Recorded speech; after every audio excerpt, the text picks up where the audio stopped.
this one, I got a 585 MC up in the house, right here representing for upstate New York. You've heard him before on the show. In fact, you've heard him numerous times on the show.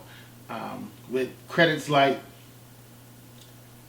For the Mountains with the Cloth and the spectacular The Cloth mixtape that just came out.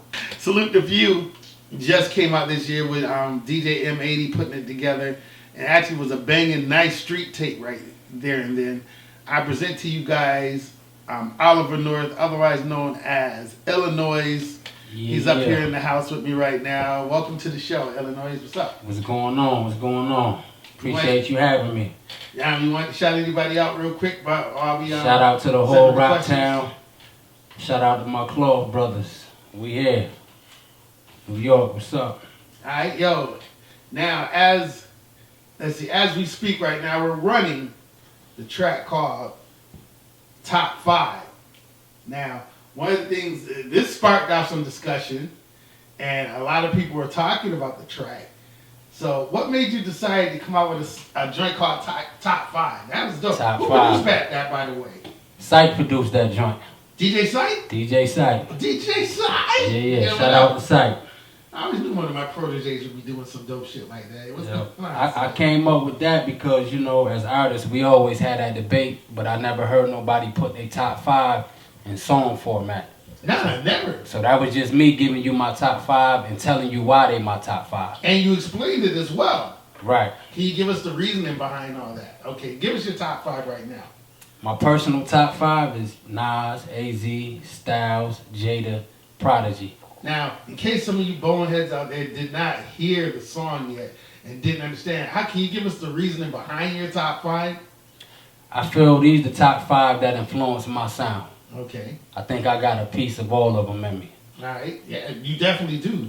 I hear a heavy Nas influence in you. No doubt. Or not like you imitate Nas. It's like that storytelling aspect that Nas has right in there. And even though you didn't throw him in the top 5, Scarface I compared you to too. Right. Because you seem to be able to tell stories too. Legendary, King of the South. I'll take that. Scarface tough to this day. All right, good. I'll take that. Now, one thing I also wanted to notice, don't mind the speakers in the background, they go on and off. Let's see. You basically gave us, like I said during the song, you gave us reasoning behind why you put those people as your top 5. Did you get any arguments about the song yet? Nah, not no arguments. Opinions. People got their separate top 5. Anybody that thought their top 5 wasn't all that? Nah, everybody respect my top 5. That's a solid top 5, everybody pretty much respected in that top 5. Okay, and that's a pretty damn dope song too, man. Hey, appreciate it. It's worth listening to. Like you said, you break it down, and it's in song format. And like you said, I don't think I've ever heard anybody do that. Yeah, I like to think out the box. I don't like to do what everybody else doing. Okay. I come from the left field with it. Well, that's your single, and that's coming from your album, The East Coast Isn't Dead? East Coast Ain't Dead. Okay, why do you say that? Because I feel they think that the East Coast is dead, but it's a lot of underground MCs that could reawaken the culture, but, we fighting to get to that spot. But, see, you remind me of me there. Right. Because a lot of people think East Coast people just fell off the face of the earth. We here. Because they don't hear them on the radio, or they ain't the people getting the light right now. But do you, like you said, do you think that people just oversleeping on MCs, or they're just not tuned in? They're not digging deep enough. Okay. We here. We just scratching to get to that spot to where we on that level where the world could hear us. But we here though. Now, what do you think about the shift in hip hop these days? Do you think it's good or bad for the culture, or what? It's good and bad. I appreciate the club joints people do, the radio friendly joints they do. I just think today they lack a good whole body of work. Back in the day, it was a lot of solid albums. Today, the albums ain't as solid as back in the day. You would get a good single or two, Then when you get the album, you be disappointed. So that's what I don't like about today's. Yeah, it's like a lot of microwave material. It's like, Yeah. okay, they give you something to eat real quick, but it ain't nothing that's Yeah, gonna that keep fast you. food. We call that fast food. Yeah, you're not gonna get a full meal like you get from an early '90s album. Right. Where dudes wasn't giving you just a little single. They give you a whole album full of joints that would just be dope. Right. You know, nowadays it's like, okay, let me give you a little single. Let me give you a ringtone single. Right. Or let me give you something that's just gonna stick with you for a minute in the club, and that's it. And then they come and go. How do you feel about people dropping albums every other month or mixtapes?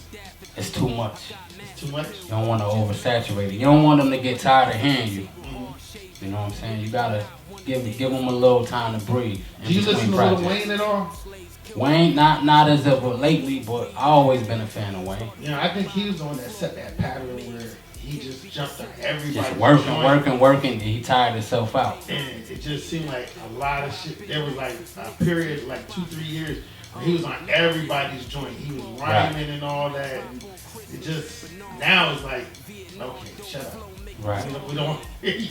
I actually been on a Wayne tape. I was on a Mick. Yeah, I've been on a Mick Boogie joint.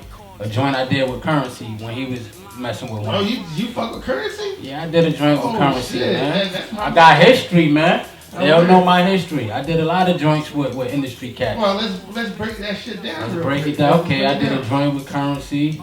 No, before that. Let's go further than that. What inspired you to even rhyme in the first place? My mom, man. Your mom? Yo, she had Paid in Full on vinyl. Where? Public Enemy on VHS with their crazy shows.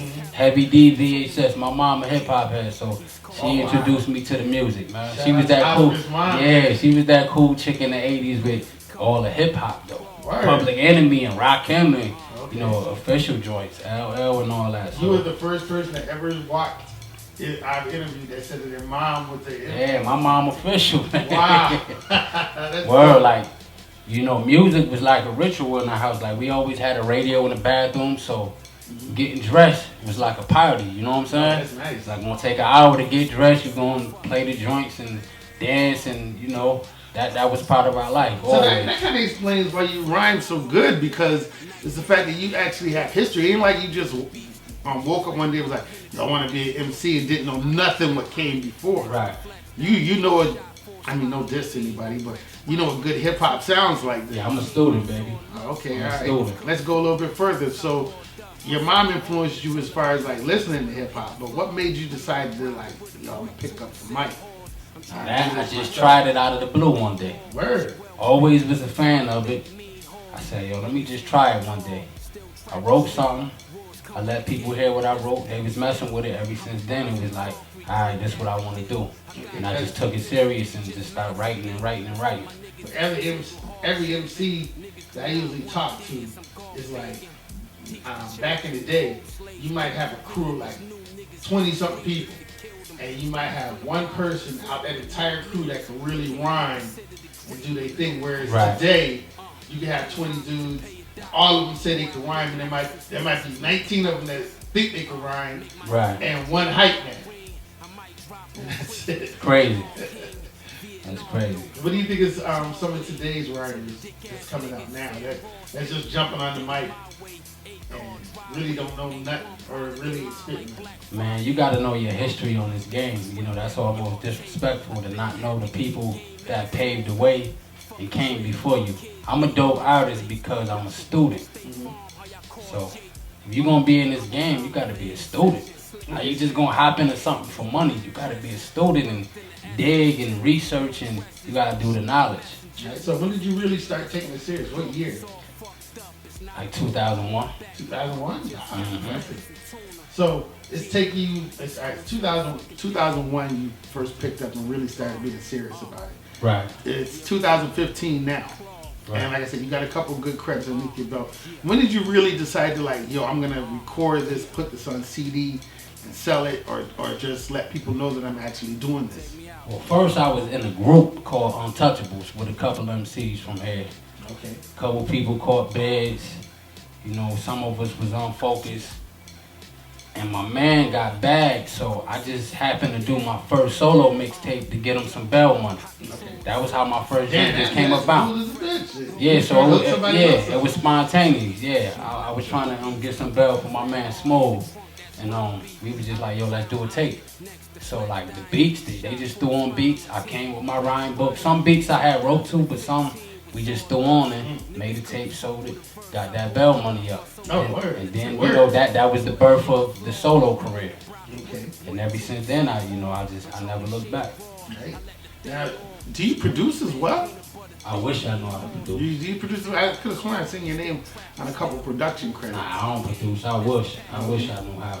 But I've always heard that noise, that name Illanoise in the background when I came back into hip hop, because I had stopped listening for a while, and I just took like a 5-year hiatus, and then I kept hearing new names pop up. And when I first got back into it, your name kept, Coach, and a couple other people kept throwing your name about, like, you ever hear that kid Illanoise? And I'm like, word, let me hear what he got. And, what I heard, I was feeling and I was liking it. And I didn't even know you was affiliated with the Cloth until I came out with the For the Mountains project. Yeah, we just formed a few years ago. That came about because I was seeing, Riggs and Synth was working, which, Synth is my cousin. Right. So he brought me around. I met Riggs. I felt the energy. I seen the vibe, and I'm like, yo, it'd be dope if we all just, Voltron and formed up. And, Mav, then we brought Mav in, and Mav, he came up with the name. He the first one was yelling the Claw. So then we added times, and we just gelled, man. In and out the booth.